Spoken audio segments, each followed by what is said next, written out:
एकरी 2 लाख खर्च आणि उत्पन्न थेट 10 लाखांपर्यंत.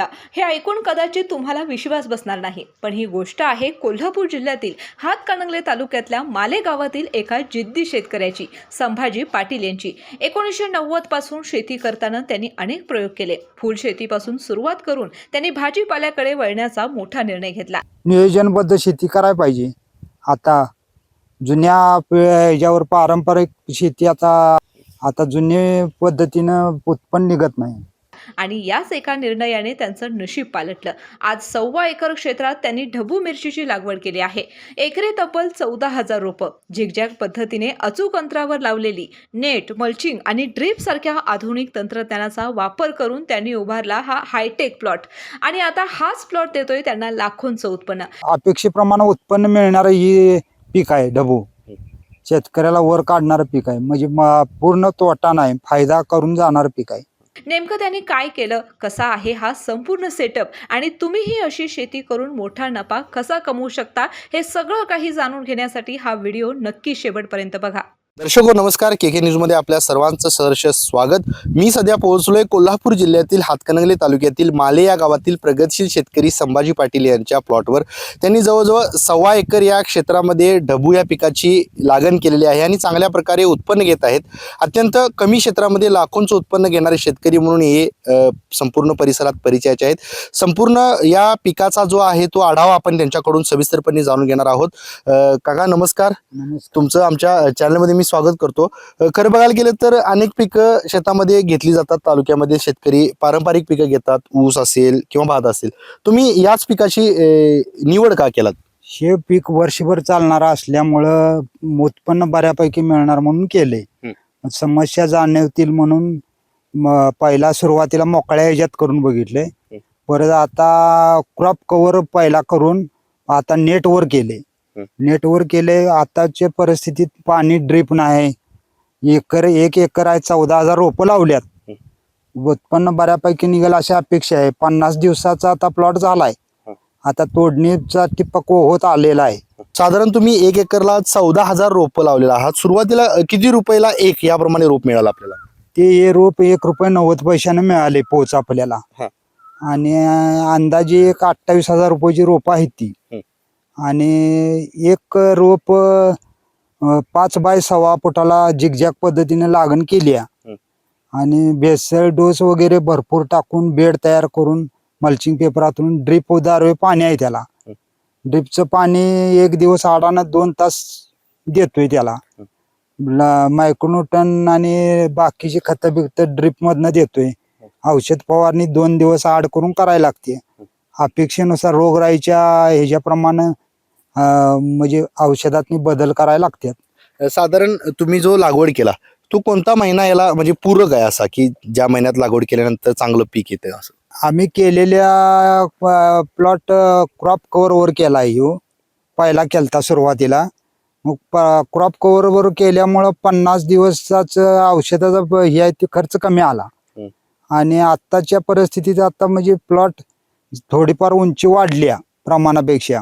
प्लॉटची जी हे कमी आहे.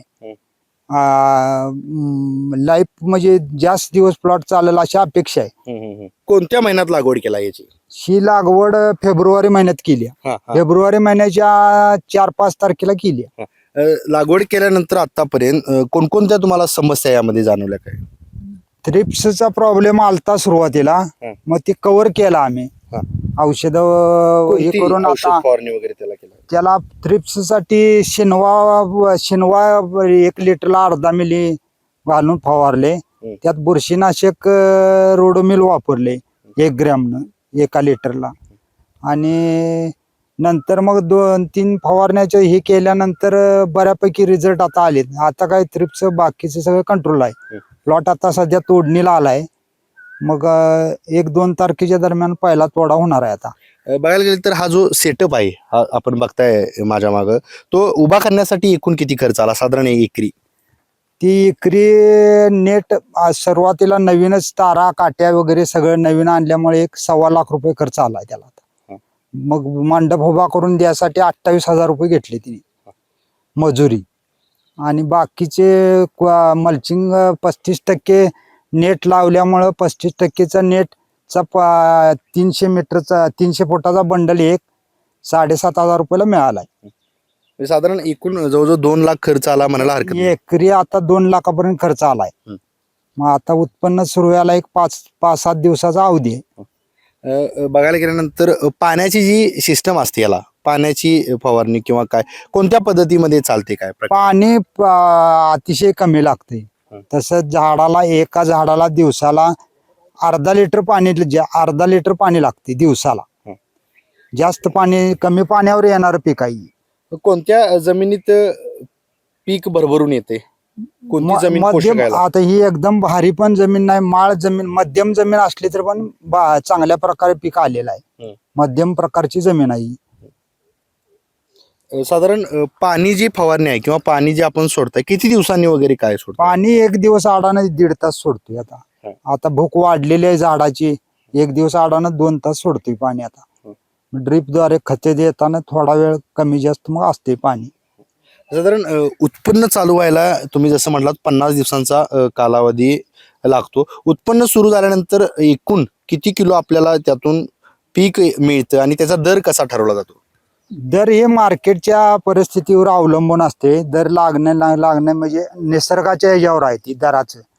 मग आत्ताची परिस्थिती काय आहे की मार्केट बऱ्यापैकी आहे, पण जरासं हे युद्धाच्या याचा परिणाम मार्केटवर झालाय. बाहेर एक्सपोर्ट माल न होणार जरा प्रमाण कमी झाले. त्यामुळं 5-10 तारखेनंतर जरा सुधारणा होईल असं वाटते. मार्केट आत्ताची परिस्थिती एक 35-40 रुपये किलो आहे दर एक नंबर मालाचा. मग आमचा माल आता चालू व्हायला 5 तारखेपर्यंत पहिला तोडा, 2 ते 5 तारखेपर्यंत पहिला तोडा होण्याची अपेक्षा आहे. साधारण आपण आढावा घेतला तर वर्षभर चालणारं आणि उत्पन्न देणारं हे पीक आहे. साधारण किती वार्षिक उत्पन्न यामधून मिळू शकतं? वार्षिक उत्पन्न एक 10 लाख रुपये मिळेल अशी अपेक्षा आहे.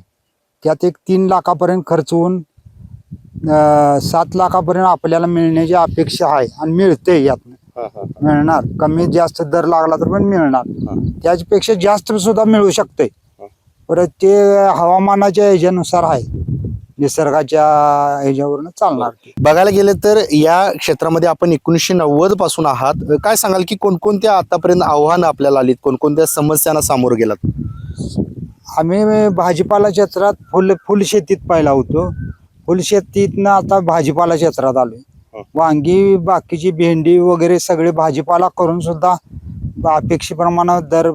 अपेक्षेप्रमाणे निसर्गाच्या ह्याच्यावर प्लॉट न साधल्यामुळं हे आता नवीन ह्याच्यावर म्हणजे आलेल्या नवीन ह्याच्यावर प्लॉट केल्यामुळं बऱ्यापैकी आता उत्पन्न मिळायची अपेक्षा आहे. अशी भरपूर आव्हानं निसर्गाच्या ह्याच्यावर भरपूर हे केलेलं आहे. मात करून आम्ही प्लॉट आता आणलेला आहे. आता इतर जे शेतकरी आहेत जे शेतामध्ये भात ऊस वगैरे घेत असतात, तर त्यांना तुम्ही काय मार्गदर्शन करणार की हे पीक घेण्यासंदर्भात? हे पीक घ्यायला काय हरकत नाही. ठराविक पिरियडच्या काळात क्रॉप कव्हर करायला लागते.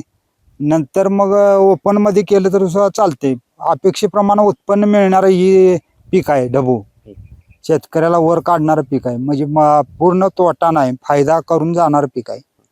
फक्त जास्त म्हणजे नियोजनबद्ध शेती करायला पाहिजे. आता जुन्या ह्याच्यावर पारंपरिक शेती आता ह्याच्यावर जाऊन आपण उत्पन्न घेतलं पाहिजे. आता जुन्या पद्धतीनं उत्पन्न निघत नाही. किती मजूर वगैरे किती लागतात तुम्हाला दररोज बघायला गेलं तर काय, किंवा तुम्ही स्वतः असता काय सांगाल? आम्ही स्वतः पण करतोय आणि मजुरी पण लागते. मजूरला 9 वाजता येतात, 5 वाजता जातात, 300 रुपये पगार घेतात.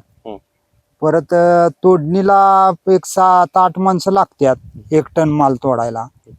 परत औषध मारण्यासाठी 4 मजूर लागतात, त्यासनी 300 रुपये पगार घेतात. साधारण एकरी आढावा घेतला तर आपण वार्षिक 5 लाख मिळू शकतात सर्व खर्च जाता. होय, एकरी 5 लाख रुपये अवश्य मिळू शकतात. काही अडचण नाही शेतकऱ्याला.